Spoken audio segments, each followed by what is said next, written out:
الحمد لله وكفى وسلام على عباده الذين اصطفى أما بعد فأعوذ بالله من الشيطان الرجيم بسم الله الرحمن الرحيم يا أيها الذين آمنوا اجتنبوا كثيرا من الظن إن بعض الظن إثم ولا تجسسوا ولا يغتب بعضكم بعضا أيحب أحدكم أن يأكل لحم أخيه ميتا فكرهتموه واتقوا الله إن الله تواب رحيم وقال رسول الله صلى الله عليه وسلم الغيبة أشد من الزنا صدق الله العظيم وصدق رسوله النبي الكريم ونحن على ذلك لمن الشاهدين والشاكرين والحمد لله رب العالمين. مجھے سہل ہو گئی منزلیں کہ ہوا کے رخ بھی بدل گئے، مجھے سہل ہو گئی منزلیں کہ ہوا کے رخ بھی بدل گئے، تیرا ہاتھ ہاتھ میں آ لگا تو چراغ راہ کے جل گئے. اللہ رب العزت قرآن کریم میں ارشاد فرماتے ہیں، سب سے پہلے سمجھیں کہ قرآن کریم اللہ رب العزت نے ہماری ہدایت کے لیے یہ کلام پاک نازل فرمایا. یہ طاقوں میں سجانے کے لیے نہیں، یہ شادی بیاہ میں تحفہ دینے کے لیے نہیں کہ اس کے سائے میں سے لڑکی کو رخصت کر دیا جائے تو زندگی بڑی اچھی گزرے گی، بڑی بابرکت گزرے گی، لڑائی جھگڑے نہیں ہوں گے. یہ قرآن کریم اللہ پاک نے عمل کے لیے نازل کیا ہے کہ اس پر آپ عمل کریں، جھگڑے کی نوبت ہی نہیں آئے گی. اگر جانبین اس پر عمل کریں قرآن کریم پہ تو جھگڑے کی نوبت ہی نہیں آئے گی. آج جو پوری دنیا میں مسلمانوں کی، ہم سب کی ذلت اور رسوائی کا سبب صرف اور صرف یہی ہے کہ ہم قرآن کریم سے دور ہو گئے، اللہ کے ارشادات سے دور ہو گئے. جو بچہ باپ کا نافرمان ہو پورے محلے سے پٹتا ہے، ہر شخص اس کو مارتا ہے، پتہ ہے اس کے سر پر کوئی دست شفقت رکھنے والا نہیں ہے، لیکن جس بچے کا باپ موجود ہو اس کو ہاتھ لگانے سے پہلے انسان 100 بار سوچتا ہے. جب بندہ اللہ رب العزت کا مطیع اور فرما بردار ہوتا ہے، اللہ کے احکامات پر عمل کرتا ہے، تو اس کو بھی ہاتھ لگانے سے پہلے دنیا 100 بار سوچتی ہے.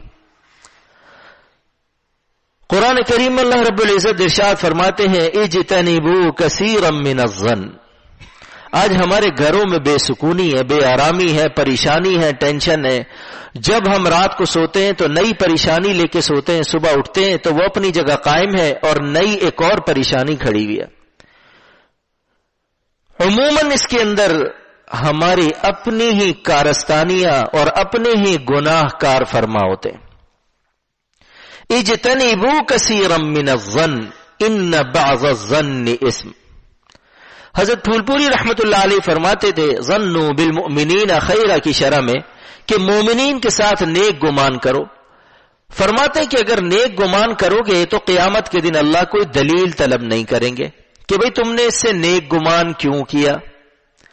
لیکن اگر کسی مسلمان کے ساتھ برا گمان کرو گے تو اللہ قیامت کے دن دلیل طلب کریں گے. کیا وجہ تھی کہ آپ نے اس کے بارے میں برا گمان کیا؟ ہو سکتا ہے یہ کہیں اور کسی کام سے آ رہا ہو، آپ سمجھے کسی گناہ کی جگہ سے آ رہا ہے. مسجد کے بعد دیکھا ایک شخص باہر نماز کے فوراً بعد باہر سے آ رہا ہے، ہو سکتا ہے کسی اور مسجد میں نماز پڑھ کے آ رہا ہو، ضروری تو نہیں کہ اس نے نماز قضا کی ہو. مختلف مساجد ہیں، مختلف اوقات ہیں. غرض خلاصہ یہ ہے کہ اگر ہم کسی کے ساتھ خیر کا گمان کرنا چاہیں تو کر سکتے ہیں، لیکن انسان اپنی عادت سے مجبور، اپنی صحبت سے مجبور ہو کر ہر انسان کے ساتھ برا گمان کرتا ہے. معذرت کے ساتھ خصوصاً ہم جس طبقے سے تعلق رکھتے ہیں، ہم کسی کے ساتھ خیر کی امید رکھنا ہمارے لیے بہت مشکل کام ہے، بہت مشکل کام ہے. کسی کو ہم ولی، اللہ کا نیک بندہ، متقی، پرہیزگار سمجھنا ہمارے لیے انتہائی مشکل دشوار کام ہے. ہاں، جس کو اللہ کی ولایت سے، تقوی طہارت سے باہر نکالنا ہو، اس کے لیے ہمارے پاس درجنوں دلائل ہے، وہ آپ ہم سے سیکھ سکتے ہیں. سوچنے کی بات ہے. میرے دوستو عزیزو، یہ دنیا بڑی مختصر سی ہے. آج کل تو بہت جلدی لوگ دنیا سے جا رہے ہیں، پتہ بھی نہیں چلتا. پہلے تو بیمار ہوتے تھے، ذہن بن جاتا تھا، اور بیمار ہو گئے، اور بیماری کی شدت اختیار کر گئی، بوڑھے ہو گئے، کہتے بھائی اب جانے والا ہے. اب تو نوجوان شخص چلا جاتا ہے. نوجوان شخص، ایک شخص نے مجھے خود بتایا کہ ہم یونیورسٹی سے نکلے، 20-22 سال کی عمر ہوگی، تو دوست جب باہر نکلتے تو کھیلتے کودتے ہوئے نکلتے، مستی مذاق کرتے ہوئے، ایک دوسرے کے گلے میں ہاتھ ڈالتے ہوئے. آپ بھی ایسے ہی نکلتے ہیں؟ اتنے غور سے کیوں دیکھ رہے ہیں؟ سب ایسے ہی نکلتے ہیں، زندگی سب کی ایسے ہی ہنسی خوشی میں گزرتی ہے. آپ تو ایسے دیکھ رہے ہیں جیسے سب بایزید بستامی اور بابا فرید الدین عطار، ایک ہاتھ میں تسبیح اور ایک ہاتھ میں لوٹا اور سیدھا مسجد. تو ایسے ہی ہم کھیلتے کودتے نکلے. تو جو بیچ میں ہوتا ہے نا، وہ تھوڑا سا ناز دکھاتا ہے. وہ کیا کرتا ہے؟ زور ڈالتا ہے دونوں کے اوپر اور پاؤں اٹھا لیتا ہے کہ مجھے تم دونوں لے کے چلو. ایسا ہی ہے، مستی مذاق. کہنے لگے ایسے ہی ہم یونیورسٹی سے نکلے، سب دوست ایک دوسرے کے گلے میں ہاتھ ڈال کے جا رہے. تو ایک نے زور دیا تو دو نے کہا کہ بھائی ایسا نہیں کرو، روڈ ہے، تم کیا کر رہے ہو، جیسے مذاق میں کہتے ہیں. وہ اس نے اور زور ڈالا تو ہم بھی تنگ ہو گئے بالآخر. کہنے لگے پھر ہم نے اس کو چھوڑ دیا. چھوڑا تو وہ زمین پہ گر گیا سیدھا. کہنے لگے جب ہم اس کو اسپتال لے کے گئے تو ڈاکٹروں نے بتایا یہ تو ختم ہو چکا ہے. یہ ہے زندگی. انسان جب جیتا ہے نا تو 1 منٹ خاموش رہنا اس کو برا لگتا ہے. اس کو بولو 2 منٹ خاموش ہو جاؤ تو کہتا نہیں مجھے ایک ضروری بات کرنی ہے. تو جب جیتا ہے تو ایسا لگتا ہے کبھی نہیں مرے گا، لیکن جب مر جاتا ہے تو ایسا لگتا ہے کہ کبھی جیا ہی نہیں تھا. اب ایک لفظ کا جواب نہیں دے رہا ہے، پہلے 1 سیکنڈ کو خاموش نہیں رہتا تھا. میرے عزیز و دوستو، یہ زندگی بڑی مختصر ہے. اللہ نے اپنی اطاعت اور فرما برداری کے لیے ہمیں دی ہے. نفس و شیطان ہمارے ساتھ لگائیں کہ ان کی مخالفت کرنا، میری حمایت کرنا، تو پھر بروز قیامت جب تم آؤ گے، قبر میں آؤ گے، حشر میں آؤ گے، تو میں انعامات اور اکرامات اور نوازشات کی بارش کر دوں گا. میں وہ رب العالمین ہوں جس کو اپنے خزانے ختم ہونے کا خوف نہیں ہے، ڈر نہیں ہے. دنیا کا بادشاہ تو کیا کہتا ہے؟ ہو سکتا ہے یہ خزانہ ختم ہو جائے، کم ہو جائے، لیکن اللہ رب العزت تو خالق ہیں، جتنا چاہے بنا لیں گے. تو وہ کہتے ہیں کہ یہ دنیا کے اندر جو میں نے تمہیں بھیجا ہے امتحان کے لیے بھیجا ہے. اپنا امتحان دو، نفس اور شیطان کے خلاف جنگ لڑو، اللہ کی اطاعت اور فرما برداری میں زندگی گزارو. یہ نہیں کہ بازار میں نکلے اور کوئی حسین خاتون آئی اس کو دیکھ رہے ہیں. اللہ نے منع کیا ہے، منع کیا ہے. مقابلے کے وقت پتہ چلتا ہے کہ کس کی محبت زیادہ ہے. اگر اللہ کی محبت ہے تو انسان کبھی نہیں دیکھے گا، لیکن اگر نفس اور شیطان کی محبت زیادہ ہے تو ضرور دیکھے گا. سوچے کہ ہم کس سے محبت کرتے ہیں. دعویٰ تو ہم یہ کرتے ہیں کہ ہم اللہ سے محبت کرتے ہیں، شیطان کو ہم اپنا ازلی دشمن سمجھتے ہیں، ابدی دشمن سمجھتے ہیں، لیکن بات ہم اس کی مانتے ہیں. دنیا کہتی ہے کہ دشمن کی بات نہ مانو، کامیابی اسی میں کہ دشمن کی بات نہ مانو، اور ہم سمجھتے ہیں کہ دشمن کی بات ماننے میں بڑا مزہ ہے. مزہ نہیں ہے. وقتی لذت تو ہے، مجرمانہ غفلت اور مجرمانہ معصیت کے اندر تھوڑی بہت اللہ نے لذت تو رکھی ہے امتحان کے لیے، اور بعد میں ذلت ہی ذلت ہے. انسان تقوی اور طہارت سے رہتا ہے، باخدا دنیا کے اندر اللہ عزت دیتا ہے، آخرت میں تو جو عزت دے گا اس کا تو کوئی شمار ہی نہیں ہے. تو اجتنبوا کثیرا من الظن، بدگمانیوں سے بچو، ایک دوسرے کے اوپر نیک گمان کرنے کی عادت ڈالو. جب یہ عادت پختہ ہو جائے گی تو میں آپ کو سنا رہا تھا، حضرت پھول پوری رحمت اللہ علیہ فرماتے کہ نیک گمان پر اللہ دلیل نہیں مانگیں گے، بدگمانی پر دلیل مانگیں گے. تو کیوں اپنے آپ کو مقدمے میں پھنساتے ہو؟ کیوں اپنے آپ کو مقدمے میں پھنساتے ہو؟ نیک گمان کر لو، آگے بڑھ جاؤ. عقل کا تقاضا یہ کہتے ہیں وہاں مت کھڑے ہو، وہاں کوئی حادثہ ہوا ہے، پولیس آئے گی، تمہارا نام بھی لکھ لے گی، پھر تمہیں عدالت میں طلب کیا جائے گا، تم بار بار پریشان ہوگے، تم سے گواہی لی جائے گی، فوراً چلے جاؤ. تو بھائی اگر مومنین کے ساتھ بھی ظنوا بالمؤمنین خیرا، مومنین کے ساتھ کیا کرو؟ نیک گمان کرو. ہماری زندگیاں خراب ہی اسی وجہ سے ہو رہی ہے، بدگمانیاں کر کر کے، ایک دوسرے کے خلاف دل میں اتنے بغض، کینہ، حسد، ریا بڑھا بڑھا کر ایک وقت پھر ایسا ہو جاتا ہے کہ ان کو دور کرنا بھی ممکن نہیں رہتا. انسان چاہتا ہے دور کرنا لیکن وہ دور نہیں ہو سکتا. آج ہمارے فساد اور فتنے کی وجہ کیا ہے؟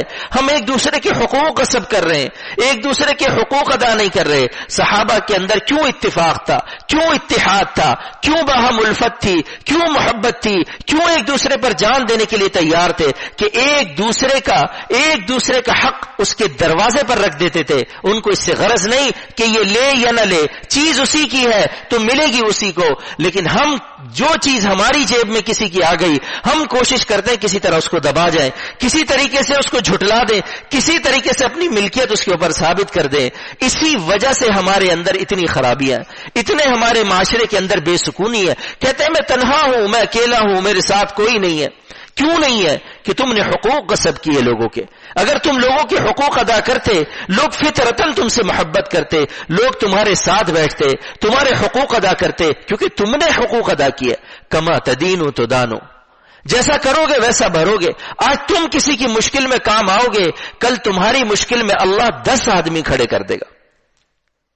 لیکن ہم یہ چاہے کہ ہم تو ہر کسی کو نقصان پہنچائے، ہر کسی کو اذیت اور تکلیف دے، اور دوسرا ہمارے ساتھ محبت اور شفقت اور بھلائی کا معاملہ کرے۔ ای خیال استو محال استو جنون، یہ تو بے وقوفی ہے۔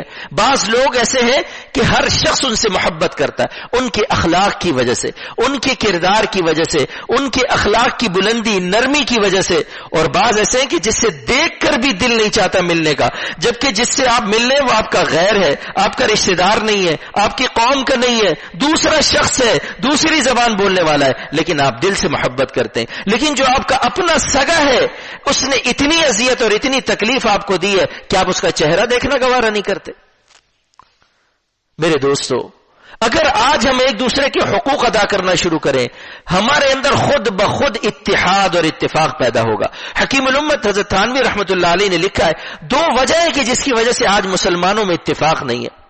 فرمایا ایک تو تکبر، بھائی جب ہم اتحاد اور اتفاق کریں گے تو کسی ایک کو اپنا بڑا بنانا پڑے گا، کسی کو اپنا مربی اور شیخ بنانا پڑے گا، کسی بزرگ کے ماتحت کام کرنا پڑے گا۔ تکبر مانے اس کے کہ میں کیوں کسی کو بڑا مان لوں، میرے اندر کوئی کمی ہے؟ جیسے اس کے 2 ہاتھ ہیں ویسے میرے 2 ہاتھ ہیں، جیسے یہ حافظ ہے میں بھی حافظ ہوں، جیسے یہ عالم ہے میں بھی عالم ہوں، بلکہ میں تو اس سے زیادہ پڑھا لکھا ہوں، میں تو مفتی بھی ہوں، میں تو شیخ الحدیث بھی ہوں، میں کسے اس کے پاس چلا جاؤں؟ میرے دوستو، بہت آسان سی مثال ہے ہمارے لیے سمجھنے کے لیے۔ حکیم الامت مجدد الملت حضرت مولانا اشرف علی صاحب تھانوی رحمۃ اللہ علیہ، جن کے نام سے منسوب یہ ادارہ ہے اشرف المدارس، جن کے ہمارے گھر والوں نے کچھ سوچ کے ہمیں یہاں بھیجا ہے، ورنہ اور بھی تو اتنے مدارس تھے، سب حق ہے، سب سچ ہے، سب ہمارے سر کا تاج ہے، کسی میں کوئی کمی نہیں، لیکن کسی کو کوئی خوشبو پسند ہے، کسی کو کوئی رنگ پسند ہے، کچھ سوچ کے ہمیں بھیجا ہے۔ تو بھائی حکیم الامت تھانوی، مولانا رشید احمد گنگوہی، مولانا قاسم نانوتوی، جو ہماری بنیادیں، ہمارے اسلام کے دوبارہ زندہ ہونے کا ذریعہ اور سبب ہے، کیوں یہ حاجی صاحب کے پاس گئے تھے؟ حاجی صاحب تو عالم نہیں تھے، حاجی صاحب تو حافظ بھی نہیں تھے، اور یہ لوگ تو اپنے وقت کے قطب، اور قاسم نانوتوی کو تو ہم حجت اللہ الاسلام کہتے ہیں، حکیم الامت مجدد زمانہ کہتے ہیں، یہ لوگ کیوں ایک غیر عالم کے پاس گئے؟ سوچنے کی بات ہے۔ کوئی چیز حاصل کی جبھی تو گئے، کوئی چیز حاصل کرنی تھی جبھی تو گئے، جبھی تو حاجی صاحب کے ناز و نخرے اٹھائے، حاجی صاحب سے اپنی اصلاح کرائی۔ سوچنے کی بات ہے میرے دوست، اگر ہم اپنے نفس کی اصلاح نہ کرائے، خدا نخواستہ ہم اسی طرح دنیا سے چلے گئے، ہم سے زیادہ خسارے والا کوئی نہیں ہے، ہم سے زیادہ خسارے والا کوئی نہیں ہے۔ دیکھیں ایک شخص، دادا جان رحمت اللہ علیہ فرماتے تھے، ایک شخص جا رہا تھا، رو رہا تھا، کہا کیوں رو رہے ہو؟ کہا بھوک لگی ہے، کھانا نہیں ہے اس لیے رو رہا ہوں۔ کہا سر پہ کیا ہے یہ ٹوکرا ہے، اس میں کیا ہے؟ کہا روٹیاں ہیں۔ کہا تو روٹی نکال کے کھا لو اگر بھوک لگی ہے، رو رہے ہو۔ تو کہا نہیں، آنسو تو مفت کیا ہے، روٹیاں تو پیسوں کی خریدی ہیں۔ تو کہیں ہمارا ایسا حال نہ ہو۔ میرے دوستو عزیزو، اجتنبوا کثیرا من الظن، بدگمانی سے بچو۔ ہم بلا وجہ ایک دوسرے سے بدگمان ہوتے ہیں، کیا پتا اللہ کے یہاں کس کا کیا مقام ہے۔ حضرت تھانوی رحمت اللہ علیہ فرماتے، میں نے کسی کو مارا ہو یا بری بات کہہ کر پکارا ہو، میں نے کسی کو مارا ہو یا بری بات کہہ کر پکارا ہو، وہ آج آن کر لے مجھ سے انتقام، خدا پاس نہ رکھے یہ کام، بروز قیامت خجالت نہ ہو، اللہ رب العزت کے سامنے ندامت نہ ہو. یعنی آج آ کے اپنا بدلہ لے لو اگر میں نے تم سے کوئی بری بات کہی ہے. اللہ رب العزت کی بارگاہ میں اشرف علی کے اندر سکت نہیں ہے، اشرف علی کے اندر سکت نہیں ہے کہ وہ کیا کر سکے، تمہیں وہاں پر بدلہ دے سکے، وہاں اصل نیکیوں کی قیمت پتہ چلے گی. ہم بلا وجہ بدگمانی کرتے. حضرت ابوبکر صدیق رضی اللہ تعالیٰ عنہ سے کسی نے کہا کہ فلاں شخص نے آپ کی برائی کی ہے. کہا اگر اس نے برائی کی ہے تو میں توبہ کرتا ہوں، اگر سچی ہے تو میں توبہ کرتا ہوں، اور اگر اس نے غلط بات کی ہے اور وہ بری بات میرے اندر موجود نہیں ہے تو میں پھر اس کے لیے استغفار کرتا ہوں کہ اللہ اس کو معاف فرما دے. بعض اوقات لگانے بجھانے کی عادت ہوتی ہے، فلاں نے تمہارے بارے میں یہ کہا، کسی نے غیبت کی، اس کو وہاں پہنچا دیا. دادا جان رحمت اللہ علیہ کو ایک دفعہ ایک شخص نے کہا، ہندوستان سے آئے، کہا حضرت فلاں شخص کو آپ جانتے ہیں آپ کے گاؤں میں ہندوستان میں؟ ہاں فلاں کو جانتے، آپ کی بڑی غیبت کرتا ہے، بڑی برائیاں کرتا ہے. فرمایا کہ دیکھو اس نے میرے راستے میں کانٹے بچھائے تھے، اللہ رب العزت نے مجھے اس سے بچا دیا کہ میرا ہندوستان جانا ہی نہیں ہے، میں پاکستان میں رہ رہا ہوں. لیکن تم نے بڑا خیر خواہی کا کام کیا، وہ کانٹے اٹھا کر لائے اور لا کے مجھے چبو دیا، اس سے پہلے تو میرے علم میں نہیں تھا. آپ کی کوئی برائی کر رہا ہے، آپ کے اندر وہ برائی نہیں ہے، تکلیف تو آپ کو ہوگی، لیکن پہنچانے والے نے کتنا نیک کام کیا کہ وہ کانٹا وہاں سے اٹھا کے لا کر چبو دیا. تو بھائی اجتنبوا کثیرا من الظن ان بعض الظن اسم ولا تجسسوا، اور جاسوسی مت کرو، ایک دوسروں کی ٹو میں مت لگو کہ کون کیا کر رہا ہے. قیامت کے دن ہر شخص نے اپنا حساب دینا ہے. ولا تزر وازرة وزر اخرى وان تدع مثقلة الى حملها لا يحمل منه شيء ولو كان ذا قربى. ہر آدمی اپنا بوجھ خود اٹھائے گا، کوئی دوسرے کا بوجھ نہیں اٹھائے گا. یہاں تک کہ یوم یفر المرء من اخیہ وامہ وابیہ وصاحبتہ وبنیہ، کہ ماں باپ بھی قیامت کے دن اپنے بچے سے بھاگیں گے، کہیں ایسا نہ ہو اس کو کوئی نیکیاں دینی پڑے. حدیث میں آتا ہے قیامت کے دن ایک شخص آئے گا مفلس ہوگا. صحابہ نے پوچھا وہ کون شخص مفلس ہوگا؟ فرمایا کہ جو بہت نیکیاں لے کر آئے گا لیکن لوگوں کے حقوق غصب کرنے کی وجہ سے اس کے ذمے بہت سارے حقوق ہوں گے. پہلے تو اس کی نیکیاں دوسروں کو دی جائیں گی، اور جب اس کی نیکیاں ختم ہو جائیں گی تو دوسروں کے جن کے حقوق غصب کیے ان کے گناہ اس کے اوپر لاد دیے جائیں گے. تو یہ کون ہوگا؟ مفلس ہوگا. حقیقی مفلس یہ ہوگا کہ لے کر کیا آیا تھا؟ نیکیاں، اور پہنچا وہاں کیا لے کر؟ گناہ. سوچے. وَلَا يَغْتَبْ بَعْضُكُمْ بَعْضًا، اور ایک دوسرے کی غیبت نہ کرو. اللہ کے نبی صلی اللہ علیہ وسلم فرماتے ہیں الغیبۃ اشد من الزنا.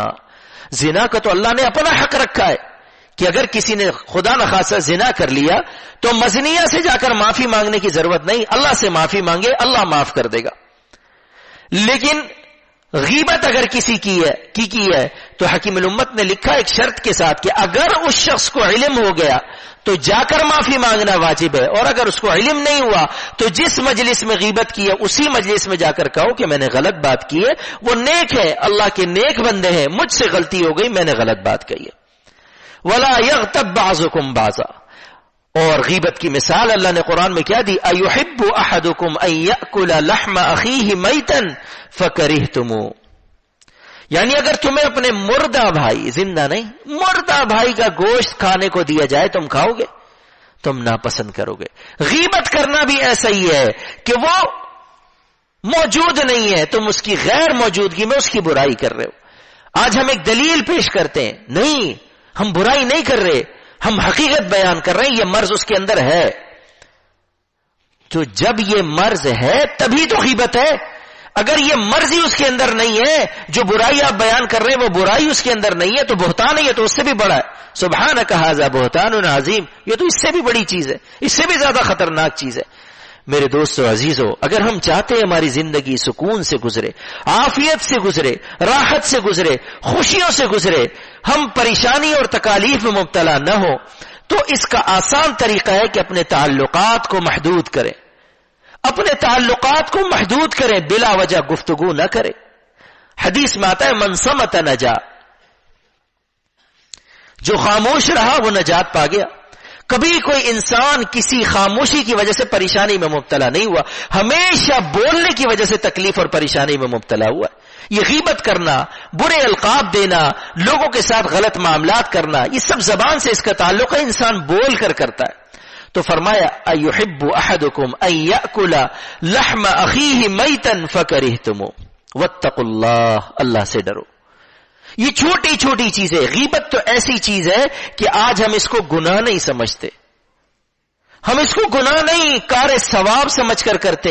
ہمیں اگر سبق یاد کرنے کے لیے دیا جائے یا قرآن کریم پڑھنے کے لیے دیا جائے یا تلاوت کرنے کے لیے کہا جائے تو ہمیں 10 منٹ کے اندر نیند آنے لگتی ہے, 15 منٹ میں ہمیں کام یاد آنے لگتے ہیں, 20 منٹ میں ہمیں پریشانی ہونے لگتی ہے, آدھے گھنٹے میں ہمارے سر میں درد ہونے لگتا ہے.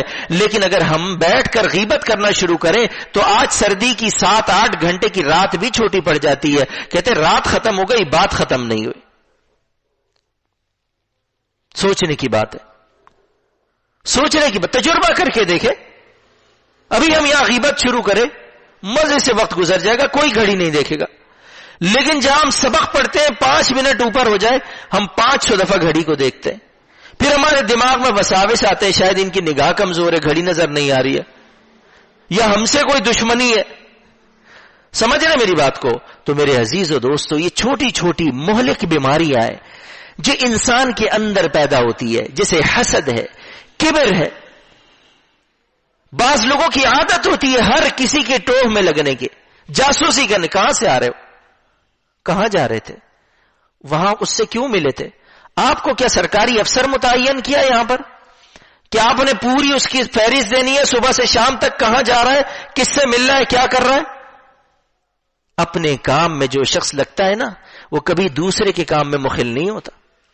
آپ چلے جائیں اسپتال کے اندر, کبھی نہیں سنیں گے کہ مریض سب کا انٹرویو کرا, بھائی آپ یہاں کیوں آئے, آپ کا کیا کام, اچھا یہ مرض ہے, اس کا تو فلاں ڈاکٹر صحیح ہے, اچھا آپ کو کیا ہے. نہیں, سارا زور اپنی ذات کے اوپر ہے کہ میری جان بچ جائے, کسی طرح مجھے اچھے سے اچھا ڈاکٹر مل جائے, میرے اچھے سے اچھی تشخیص ہو جائے, اچھی سے اچھی دوا مل جائے اور میں صحت یاب ہو کے چلا جاؤں. میرے دوستو, جس طرح ہمیں جان اپنی قیمتی ہے نا, اللہ رب العزت ہمیں ہمارا ایمان اس سے بھی زیادہ پیارا ہماری جان ہمارے دماغ میں کر دے کہ ہم پھر ایمان کی قدر و منزلت کو پہچانے کہ ہماری نجات کا دار و مدار ایمان کے اوپر ہے. پھر ہم ادھر ادھر کسی کے پاس نہیں دیکھیں گے, ہم صرف اپنے آپ کو دیکھیں گے. کہتے ہیں نا, ایک شاعر نے کہا, جب تک دیکھتے رہے دوسروں کے عیب و ہنر, جب تک دیکھتے رہے دوسروں کے عیب و ہنر, نہ رہی اپنی فکر. جب دیکھا اپنے گریبان میں تو جہاں میں کوئی بھی برا نہ رہا. جب دیکھا اپنے گریبان میں تو جہاں میں کوئی بھی برا نہ رہا. جب اپنے گریبان میں جھانک کر دیکھا, اپنی برائیوں کو دیکھا, تو تب پتہ چلا کہ میں کتنا برا ہوں اور مجھے اپنے اعمال کا حساب دینا ہے. حکیم الامت تھانوی رحمت اللہ علیہ لکھتے ہیں کہ بھائی آپ نے قیامت کے دن اپنے اعمال کا حساب دینا ہے, دوسرے کے حساب نہیں دینا. آج ہر آدمی چاہتا ہے دوسرا شریف بن جائے, دوسرا تبدیل ہو جائے, دوسرا نیک صالح بن جائے, لیکن میں جیسا ہوں ویسے ہی رہوں, میں ویسے ہی صحیح ہوں. سوچنے کی بات ہے. اگر ہمیں اللہ کے پاس جانے کا یقین ہو جائے, اللہ کا خوف ہمارے دل میں آ جائے, باخدا پھر یہ ہمارے تمام معاملات کیا ہونے لگے, سدھرنے لگے. کسی انسان کو کوئی پکڑ لے اور کہے کہ تمہارے پاس آدھا گھنٹہ ہے, اس کے بعد تمہاری موت یقینی ہے. اس آدھے گھنٹے میں اس انسان کی کیا کیفیت ہوگی آپ سوچ سکتے ہیں. اگر اس کو کہا جائے, وہ کہے کہ اچھا مجھے 2 رکعت پڑھنے کا موقع دے دو, تو وہ کس اخلاص کے ساتھ 2 رکعت پڑھے گا آپ سوچ سکتے ہیں, سوچ سکتے ہیں. لیکن ہم جب ہمارے کو نماز پڑھنی ہے ہمیں نیند بھی آئے گی, ہمارے پاؤں میں بھی درد ہوگا. کیوں؟ ہمارے دل اور دماغ سے یہ بات نکل گئی کہ ہم نے اللہ کے پاس جانا ہے اور اللہ کو اپنی ساری زندگی کا حساب دینا ہے. جس دن یہ بات ہمارے دل میں آ گئی, ہماری منزل آسان, ہمارے معاملات درست. یاد رکھے, کسی کا شیخ, مربی, استاد, باپ ایک محدود حد تک آپ کو ہدایت دے سکتا ہے, اس کے بعد وہ بھی ہتھیار ڈال دیتا ہے, کہتا ہے بس اس کے آگے میں نہیں کر سکتا. جب تک رب العالمین کا خوف ہمارے دل میں نہیں ہوگا ہم گناہوں سے نہیں بچ سکتے، ہم حقیقی معنوں میں اخلاص کے ساتھ عبادات نہیں کر سکتے۔ شیخ استاد کے ڈر سے اللہ اکبر گھر میں گھوم رہے، ایک رسم بنی ہوئی ہے، رکوع کر لیا، سجدہ کر لیا، کچھ نہیں پتا، بعد میں پوچھو امام صاحب نے سورت کون سی پڑھی ہے، مجھے کیا پتا، میں نے جماعت کے ساتھ نماز پڑھی، مجھے کیا پتا۔ لیکن واللہ جب ہمیں اللہ کا خوف ہوگا ایک ایک لفظ ہماری سمجھ میں آئے گا، ایک ایک لفظ پر ہم غور کریں گے کہ جیسے جس کی موت سامنے ہوتی ہے، کہ ایک ایک لفظ ہمارے دل میں اترے گا کہ پتہ نہیں اس کے بعد میری زندگی ہے یا نہیں ہے، نہ جانے بلا لے پیا کس گھڑی، تو رہ جائے تکتی کھڑی کی کھڑی، آ کر قضا باہوش کو بے ہوش کر گئی، ہنگامہ حیات کو خاموش کر گئی۔ پھر اخلاص اور یہ چیزیں پیدا ہوں گی، اور اللہ کا خوف ایک ایسی چیز ہے یہ ہر جگہ آپ کے ساتھ۔ استاد کا خوف ہے، یہاں استاد نہیں ہے، گھر میں نہیں ہے، کمرے میں نہیں ہے، تنہائی میں نہیں ہے، لیکن اللہ تو ہر جگہ موجود ہے۔ اگر اللہ کا خوف ہمارے دل کے اندر اتر گیا پھر ہماری تنہائیاں بھی پاک ہو جائیں گی۔ ظاہر میں تو ہم بایزید بستامی اور بابا فرید الدین عطار ہیں، لیکن ہماری تنہائیاں ننگے یزید ہے، کہ شیطان بھی کہتا ہے کہ یہ ہمارے سے بھی بڑا جو ہے نا کوئی ہمارا بھی استاد ہے۔ سوچنے کی بات ہے کہ تنہائی ہماری کتنی غلیظ اور نجس ہے۔ ایک بزرگ کہتے ہیں نا کہ قیامت کے دن اگر اللہ رب العزت یہ کہے کہ جو تم تنہائی میں کرتے تھے، اپنے عزیز و اقارب کے بارے میں سوچتے تھے، آج وہ سب لوگوں کو بتا دوں اور تمہیں جنت میں بھیج دوں، اور یا وہ تمہارے سارے کارنامے چھپا لوں تمہیں دوزخ میں بھیج دوں، کہتے ہیں انسان کہے گا مجھے دوزخ میں بھیج دو۔ سوچنے کی بات ہے میرے عزیز و دوستو، جب خدا تعالی کا خوف ہمارے اندر پیدا ہوگا، خوف اور خشیت ہمارے اندر، اللہم اقسم لنا من خشیتک ما تحول به بیننا وبین معصیتک، کہ اللہ اپنا اتنا خوف مجھے دے دے جو میرے اور معصیت کے درمیان حائل ہو جائے۔ یعنی جب ہم تنہائی میں بیٹھے اور اپنا موبائل نکالے، کنڈی لگائے دروازے پہ، کوئی نہیں ہے، یہاں پر کوئی نہیں ہے، کھڑکی بھی بند ہے، کوئی نہیں ہے، میرا رب موجود ہے، میرا رب مجھے دیکھ رہا ہے۔ انی اخاف اللہ، میں اللہ سے ڈرتا ہوں، میں اپنے رب سے ڈرتا ہوں۔ ہاں اگر کوئی ایسی جگہ ہے جہاں اللہ نہیں دیکھتا تو پھر وہاں جا کے انسان گناہ کرے، وہاں جا کے ہم گناہ کریں۔ ایک بزرگ فرماتے تھے بڑی عجیب بات، کہتے تھے انسان استاد سے چھپتا ہے، معاشرے سے چھپتا ہے، ماں باپ سے چھپتا ہے، دوست احباب سے چھپتا ہے، تنہائی میں جا کر گناہ کرتا ہے، چھپ چھپا کر، صرف اللہ کے سامنے، خالص کس کے سامنے؟ اللہ کے سامنے۔ گویا تم نے سب سے اپنا گناہ چھپایا، تمہیں سب کا خوف تھا، صرف ایک اللہ کا خوف نہیں تھا۔ کہ اگر اللہ کا خوف آ جائے تو تم سب کے سامنے بھی اللہ موجود ہے، تنہائی میں بھی اللہ موجود ہے، دونوں جگہ تم گناہوں سے بچ جاؤ گے، سرًا و علانیہ، چھپ کر بھی اور علانیہ بھی۔ تو میرے دوستو عزیزو، یہ چھوٹی چھوٹی باتیں ہیں لیکن یہ بڑے بڑے مصائب اور پریشانیوں کا سبب بن جاتی ہے۔ کسی نے کسی کے خلاف کوئی بات بول دی، آپ نے اور میں نے سن لی، ضروری ہے یا ڈاکخانے سے ہمیں تنخواہ نہیں ملے گی اس مہینے اگر ہم یہ نہیں پہنچائیں گے وہاں تک؟ جب تک 40 آدمیوں تک وہ بات نہیں پہنچائیں گے پیٹ میں مروڑ اٹھتا رہے گا۔ آج کل یہ بیماری بہت شدید ہے، بہت شدید ہے۔ اخبار اس میں سوشل میڈیا پہ خبریں پھیلانے کی، جس سب سے پہلے خبر میں نے بھیجی اور بے حد جھوٹی، لیس الخبر کالمعائنہ، لیس الخبر کالمعائنہ، اور ہم خبر ایسے دیتے ہیں جسے میں نے دیکھا ہے، ڈبل جھوٹ، ڈبل جھوٹ۔ کتنے لوگوں کی ہم جھوٹی خبر چلاتے ہیں۔ ہم یہ ہمارے گلستان جوہر میں ایک بہت بڑے شیخ الحدیث سے آج سے 4-5 سال پہلے ان کا انتقال ہوا، 3 دن پہلے ایک آدمی نے ان کے مرنے کی خبر چلا دی، گیا ہوگا اسپتال، سنا ہوگا ڈاکٹروں نے جواب دے دیا اب بچنے کی کوئی امید نہیں، اس نے کہا 1 گھنٹے کے بعد کوئی اور چلائے، کیوں نہ بہتر پہلے ثواب سارا میں حاصل کر لوں۔ آپ یہ سوچو کہ اس کے خاندان اور ان کے گھر والوں پر کیا اثر ہوا گا اس خبر کا، کہ جو حیات ہے اور آپ اس کو اپنی نفسانی حرام خواہشات کو خوش کرنے کے لیے کہ جی میں نے سب سے پہلے خبر چلائی، ان کا انتقال ہو گیا۔ سوچیں، کفا بالمرء کذبا ان یحدث بکل ما سمع. اللہ کے رسول صلی اللہ علیہ وسلم 1400 سال پہلے ہمارے مرض کا علاج بتا کے چلے گئے. آدمی کے جھوٹا ہونے کے لیے یہی کافی ہے، جو سنے آگے پہنچائے، جو سنے آگے پہنچائے. ان یحدث بکل ما سمع، جو بات سن لی فوراً آگے جا کے پہنچا رہے. دین کی بات کفر، زندقہ، الحاد، دین کے نام پر اگر کوئی پیش کر رہا ہے اس کو بھی پہنچا رہے ہیں.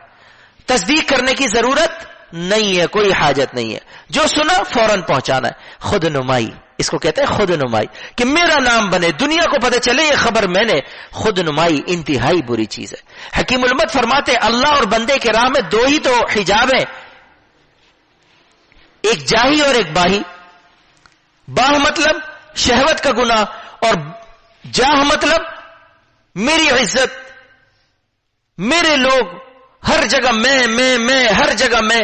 بولے یہ دو مرض اگر انسان کے اندر نکل جائے اللہ کا راستہ بہت آسان ہے، انسان آسانی سے اللہ تک پہنچ سکتا ہے. جاہ اور باہ ان دونوں کو چھوڑ دے. دادا جان رحمت اللہ علیہ فرماتے تھے کہ جاہ اور باہ، جاہ کا جیم نکال دو، باہ کا با نکال دو تو کیا بچے گا؟ آہ. فرماتے اللہ کے اندر ہماری آہ موجود ہے. اہل دل کے دل سے نکلے آہ آہ، اہل دل کے دل سے نکلے آہ آہ، بس اختر وہی ہے اصلی خانقاہ. ورنہ کھانے پینے کا نام خانقاہ نہیں ہے. اللہ کی عبادت، ریاضت، اس کے بعد جو اللہ نعمتیں دے اس سے لطف اندوز ہو. گناہوں سے بچنے میں اپنی جان لگا دو، جان کی بازی لگا دو، لیکن جب بچا لو اپنے آپ کو پھر اللہ جو نعمتیں دے اس کو استعمال کرو. تو بھائی ہمارے اکابر اسلاف بڑی محنت اور مشقتوں سے یہ دین کی تشریحات اور توضیحات ہمارے لیے نکالی، چھوٹی چھوٹی باتیں دین کی ہمیں پہنچائی، ہمیں سمجھائی اور چل کر دکھائی. اب آگے چلنا ہمارا کام ہے. ہم تو تھوڑا سا عمل کر لیتے ہیں، کبھی تکبر سے، کبھی ریاکاری سے، کبھی کسی چیز سے ضائع کر دیتے. تکبر کسے کہتے ہیں؟ بطر الحق وغمت الناس، حق بات کو قبول نہ کرنا یہ بھی تکبر ہے. ہم سمجھتے ہیں تکبر صرف وہی جو اکڑ کے چلتا ہے کاٹن کا سوٹ پہن کے، صرف وہ تکبر نہیں ہے، حق کو قبول نہ کرنا بھی تکبر ہے. وغمت الناس، اور لوگوں کو ذلیل اور حقیر سمجھنا بھی کیا ہے؟ تکبر ہے. لیکن اگر اپنے آپ کو اچھا سمجھتا ہے، لوگوں کو کیا نہیں سمجھتا؟ برا نہیں سمجھتا، یہ عجب ہے، یہ بھی بیماری ہے، یہ بھی بیکار ہے. شاہ عبد القادر جیلانی رحمت اللہ علیہ فرماتے ہیں ایمان چو سلامت بلبے گور بریم احسن تو بری چستی و چالاکی ماں. جب میں اپنا ایمان، کون؟ بڑے پیر صاحب جن کو ہم غوث اعظم کہتے ہیں، وہ کہہ رہے ہیں کہ جب میں اپنا ایمان سلامتی کے ساتھ لے جاؤں نا قبر میں تب میری تعریف کرنا، ابھی کیا پتا میرا انجام کیا ہو. اور ہم 2 رکعت پہ اتنے خوش کہ جنت کے دروازے پہ ہمارا نام لکھا ہوا ہے. بار بار وہ پکار رہے، ہم نے کہا صبر کرو تھوڑے وقت، ابھی شادی وادی کر کے پھر آئیں گے 20-25 سال بعد. آج دوستو سوچنے کی بات ہے، ہمارے اکابر اسلاف کی زندگی کھلی کتاب ہے ہمارے لیے. کاش اللہ کیونکہ دیکھیں قریب کے لوگوں سے سمجھنا آسان ہوتا ہے، دیکھ کر سمجھنا آسان ہوتا ہے. وہ کہتے ہیں نا، خواجہ حسن بصری رحمت اللہ علیہ نے کہا نا کہ اگر صحابہ تمہیں دیکھ لیتے تو کہتے یہ کوئی کھاتا نہیں ہے، کوئی اسلام کی تعریف جتنی بھی تشریح کر لے کہیں سے ان کے اوپر فٹ نہیں ہوگی. اور تم اگر صحابہ کو دیکھ لیتے تو تم کہتے یہ تو بالکل ہی پاگل ہے، مجنون دیوانے، ان کا دنیا سے کوئی تعلق نہیں. خیر القرون کا دور ہے تب یہ حال ہے. اگر آج ہمیں دیکھتے تو کیا کہتے؟ کچھ نہیں کہتے خاموش رہنا ہی کافی ہے ان کے لیے. سوچنے کی بات ہے، ہم دن بدن پستی میں جا رہے ہیں. ہمارے استاد فرماتے تھے کہ آج ہمارا یہ حال ہے، حقیقت کی ترجمانی تھی. کہتے تھے ہم نے وہ سارے گناہ کر لیے جو ہمارے بس میں تھے. ہمیں سمجھانے کے لیے طالب علموں کو کہتے تھے تم نے زنا کیوں نہیں کیا؟ کہتے استاد جی کوئی اور بات کر لیں، یہ تو آپ بالکل ڈائریکٹ 5000 ملی گرام کا انجیکشن لگا رہے ہیں. کہتے تم نے چوری کیوں نہیں کی؟ تم نے داڑھی کیوں نہیں مونڈی؟ تم مونڈ نہیں سکتے، تم زنا کر نہیں سکتے، تم چوری کر نہیں سکتے، کر سکتے ہوتے تو کر لیتے. اللہ نے تمہیں بچایا. فرمایا جو گناہ تم کر سکتے تھے وہ کر لیے، یہ تم کر نہیں سکتے تھے اس لیے تم بچ گئے. سوچنے کی بات ہے، کتنی گہری بات ہے اگر سوچیں کہ اللہ ہمیں بچا رہا ہے ہر وقت. تو جب اللہ اگر ہمیں بچا رہا ہے تو ہمیں اللہ کا شکر ادا کرنا چاہیے، اور جو دوسرے گناہ ہم نے کر لیے اس سے اللہ سے معافی مانگنی چاہیے. ہمارے اکابر اسلاف کے حالات ہم سنے پڑے کہ کس مشقت کے ساتھ یہ دین. دارالعلوم دیوبند کی بنیاد ایسے تو نہیں ڈل گئی. حکیم الامت اور مولانا قاسم نانوتوی نے اے سی کے اندر بیٹھ کر تو نہیں پڑھا ہے، درخت کے نیچے ایک کتاب لکھ کر ہاتھ سے قلمی نسخوں سے پڑھا اور پڑھایا. آج یہ کتابیں ہم تک پہنچی تو ہمیں اس کی قدر نہیں ہے، ہمارے کے اندر اس کی اہمیت نہیں ہے. سوچنے کی بات ہے. ان کے حالات پڑھے دل روتا ہے، لیکن ہماری اگر کوئی ذرا سی تعریف کر دے تو ہم پھولے نہیں سماتے. ایک دفعہ دادا جان رحمت اللہ علیہ کے حالات ایک شخص حضرت میر صاحب رحمت اللہ علیہ نے سنائے. فرمائے دادا جان رحمت اللہ علیہ جب نابالغ تھے تو اپنے گھر سے دور جنگل میں رات کو تہجد پڑھنے جاتے تھے. جب نابالغ تھے اور پر دادا جو تھے وہ ریلوے میں افسر تھے، تو ان کو لوگوں نے کہا کہ آپ کا اکلوتا بیٹا ہے، رات کو جاتا ہے، 100 دوست ہیں، 100 دشمن ہے، کوئی نقصان نہ پہنچا دے، منع کریں اس کو.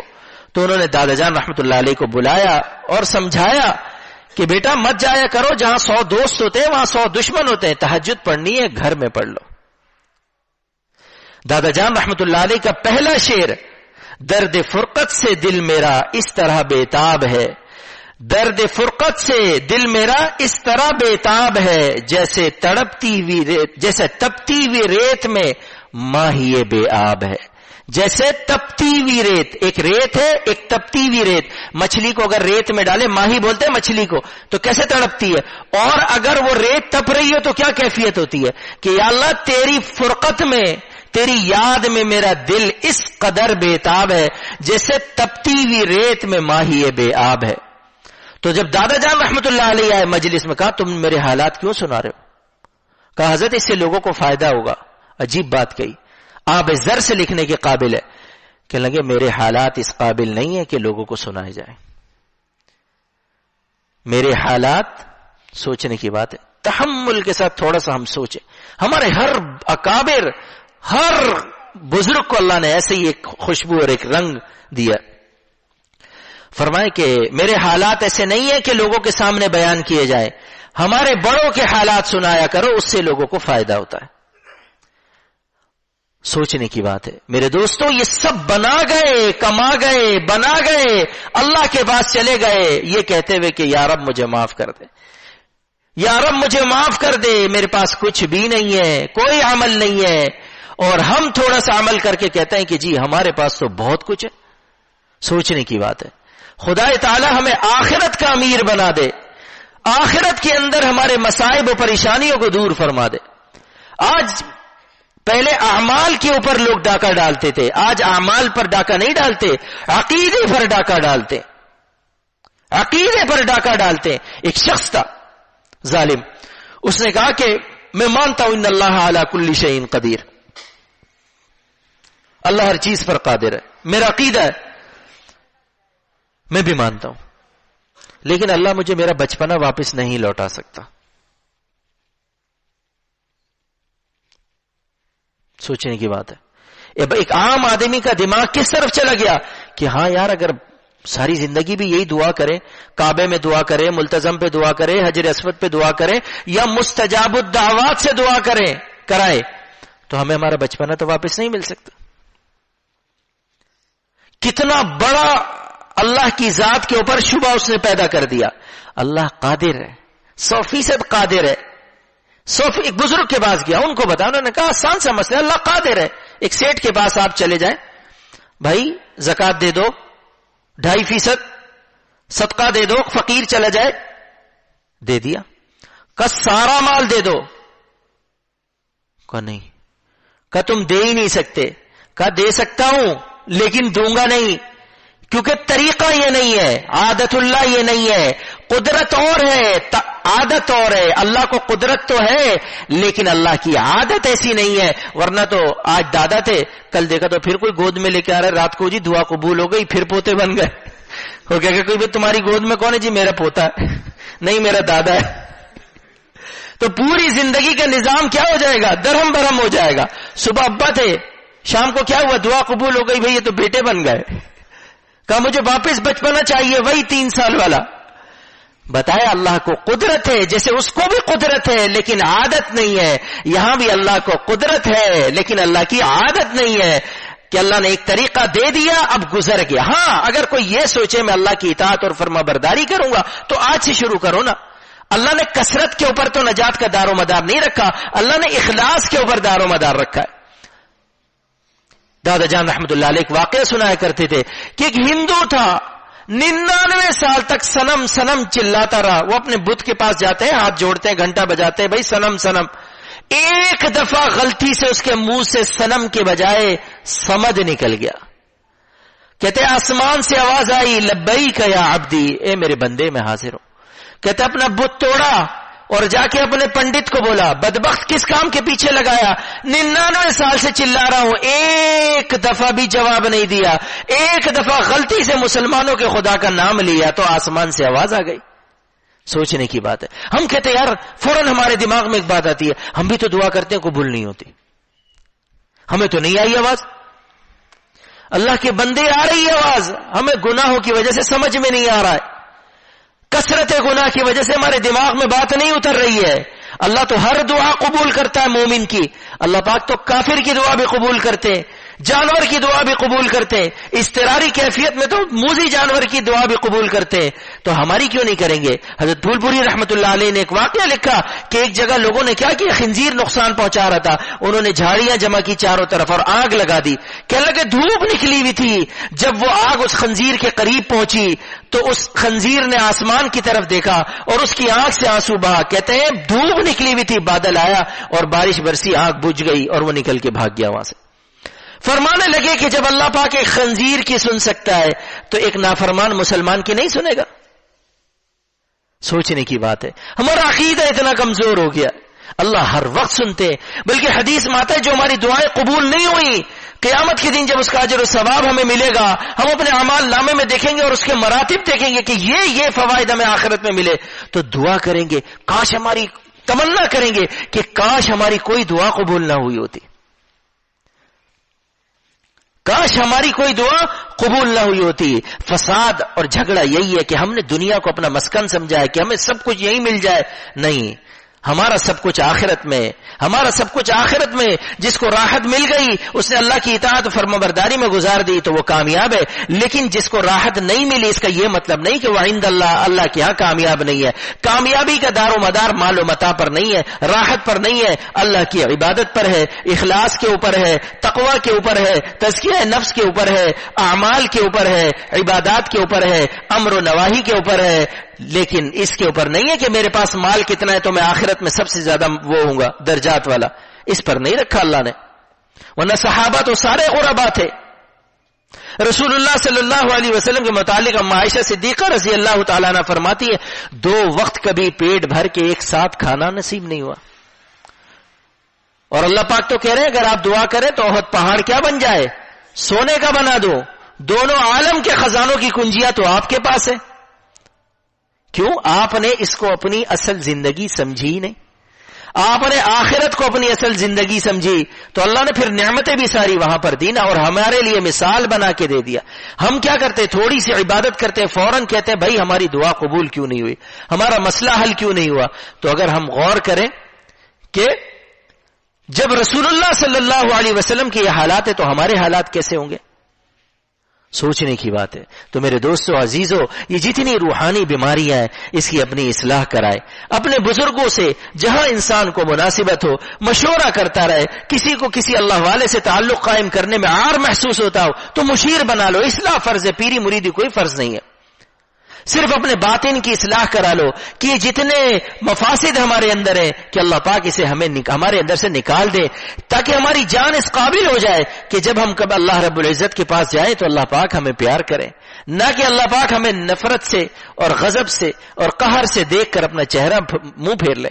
جیسے کہ رسول اللہ صلی اللہ علیہ وسلم نے ایران کے 2 سفیروں کو دیکھ کر شدت غم اور تکلیف سے اپنا چہرہ, اپنا رخ انور پھیر لیا تھا کہ ان کی مونچھیں بڑی بڑی تھی اور داڑیاں منڈی ہوئی تھی. آپ نے کہا کہ تمہیں اس کا حکم کس نے دیا؟ انہوں نے کہا امرنا ربنا کسرا, اس کا حکم تو ہمارے رب کسرا نے دیا. لیکن اللہ کے نبی صلی اللہ علیہ وسلم نے فرمایا امرنی ربی اوفر اللحى واحف الشوارب, لیکن میرے رب نے تو مجھے حکم دیا کہ داڑیوں کو بڑھاؤ اور مونچھوں کو کٹاؤ. آج ہم سمجھتے ہیں داڑیاں کٹوا کے مونچھیں بڑھا کے ہمیں اللہ کا پیار ملے گا, ہم اللہ کے محبوب بنیں گے, ہم آخرت میں کامیاب ہو جائیں گے. میرے عزیز و دوستو کتنی غلط بات ہے. یعنی آخرت کبھی ہم نے اپنا سارا کام فساق اور فجار اور کافروں کے ہاتھ میں دیا ہوا ہے. سوچنے کی بات ہے. آخرت کا دار و مدار تو اللہ رب العزت کے پاس ہے, اور جو اللہ کے محبوب کی شکل بنا کے آئے گا اللہ کو اس پر رحم نہیں آئے گا. خواجہ عزیز الحسن مجذوب رحمۃ اللہ علیہ فرماتے ہیں یا رب تیرے محبوب کی شباہت لے کے آیا ہوں. جب داڑھی رکھی تو کہتے ہیں یا رب تیرے محبوب کی شباہت لے کے آیا ہوں, حقیقت اس کو تو کر دے, میں صورت لے کے آیا ہوں. میں نے ظاہر تو اللہ کے رسول صلی اللہ علیہ وسلم جیسا بنایا, باطن ہم کہاں بنا سکتے, ہماری اوقات ہے. یا اللہ اسی پر ہمارے کو معاف فرما دے اور ہمیں انہی کے ساتھ پہنچا دے. تو پہلے ظاہر بنائے, پھر باطن بھی خود بخود بن جائے گا, پھر باطن بھی خود بخود بن جائے گا. ظاہر بنائے جیسے صلحاء کا ہے, اللہ والوں کا ہے, پھر یہ باطنی بیماریاں بھی آہستہ آہستہ کیا ہو جائے گی, ہم سے دور ہو جائیں گی. اللہ پاک ہمیں عقل کی توفیق دے اور عمل کی توفیق دے کہ جتنے امراض ہیں ہم اس کو مرض سمجھیں, اور جب مرض ہم سمجھیں گے تبھی ہم اس کی اصلاح کی کوشش کریں گے. تو اللہ پاک ہمیں اپنے امراض کی اصلاح کرنے کی کوشش کی توفیق دے اور تمام امراض سے ہماری حفاظت فرمائے. جو ہمارے اندر موجود ہیں اس کو دور کرنے کی توفیق عطا فرمائے, اور جو نہیں اللہ پاک اس کی ہماری آئندہ بھی اس سے ہماری حفاظت فرمائے. وآخر دعوانا الحمدللہ رب العالمین. دعا کر لیں. الحمدللہ رب العالمین والعاقبۃ للمتقین والصلاة والسلام علی اشرف الانبیاء والمرسلین نبینا مصطفیٰ مولانا محمد وعلی آلہ وصحبہ اجمعین. یا اللہ ہمارے گناہوں کو معاف فرما دے, خطاؤں کو درگزر فرما دیجئے, سیئات کو حسنات سے بدل دیجئے, خطیات کو طاعات سے بدل دیجئے. یا ارحم الراحمین ہماری زندگیوں میں یا رب العالمین اپنی اطاعت اور فرما برداری سے سکون نصیب فرما دیجئے. یا رب العالمین گناہوں کی غلاظت سے جو ہماری زندگی میں بے سکونی اس کو معاف فرما کر دور فرما دیجئے. یا ارحم الراحمین ہم سب کو 100% اللہ والا بنا لیجئے, تعلق مع اللہ نصیب فرما دیجئے. یا رب العالمین ہمارے جن بزرگوں نے اس خانقاہ میں دعائیں کی ہیں یا رب العالمین ان کی لاج رکھتے ہوئے ان کی دعاؤں کو ہمارے حق میں بھی قبول فرما لیجئے. ہماری تنہائیوں کو پاک فرما دیجئے. یا رب العالمین ہماری تنہائیوں کو پاک فرما دیجئے, ہر قسم کے گناہوں سے ہماری حفاظت فرما دیجئے. اللہ والی حیات نصیب فرما دیجئے, گناہوں والی زندگی سے حفاظت نصیب فرما دیجئے, تقوی والی حیات نصیب فرما دیجئے. ہم سب کو اولیاء صدیقین کی خط منتہا تک پہنچا دیجئے. یا ارحم الراحمین یا رب العالمین یا ذی الجلال والاکرام ہم سب کی جملہ جائز حاجات کو محض اپنے فضل و کرم سے یا کریم اللہ پورا فرما دیجئے. ہم میں سے کسی ایک کو بھی محروم نہ فرمائیے, ہم میں سے کسی ایک کو بھی شقی اور بدبخت نہ بنائیے, ہم سب کو سعید اور نیک بخت لوگوں میں شامل فرما دیجئے. یا رب العالمین جنت میں دخول اولی نصیب فرما دیجئے, عذاب قبر سے جہنم کے عذاب سے ہم سب کی حفاظت فرما دیجئے. یا رب العالمین جو کہا اس پر عمل کرنے کی توفیق عطا فرما دیجئے. ہم سب کو یا رب العالمین عالم با عمل بنا دیجئے. جو طلباء کرام پڑھ رہے ہیں یا رب العالمین ان کو بھی عالم با عمل بنا دیجئے, اخلاص اور تقوی کی دولت سے مالا مال فرما دیجئے. یا رب العالمین ان کے قلوب کو اپنے نور سے بھر دیجئے, ان کے قلوب کو اپنے نور سے بھر دیجئے. یا رب العالمین ان کے قلوب کو اپنے نور سے بھر دیجئے. ہم سب کی گناہوں سے حفاظت فرما دیجئے. یا رب العالمین یا ارحم الراحمین یا ذی الجلال والاکرام پیارے محبوب صلی اللہ علیہ وسلم جیسی صورت اور سیرت بنانے کی توفیق عطا فرما دیجئے. اللهم إنا نسألك من خير ما سألك من عبدك ونبيك محمد صلى الله عليه وسلم وعبادك الصالحون, ونعوذ بك من شر ما استعاذ منه عبدك ونبيك محمد صلى الله عليه وسلم وعبادك الصالحون, وأنت المستعان وعليك البلاغ ولا حول ولا قوة إلا بالله العلي العظيم. سبحان ربك رب العزة عما يصفون وسلام على المرسلين والحمد لله رب العالمين. Please subscribe the channel, like and share the videos.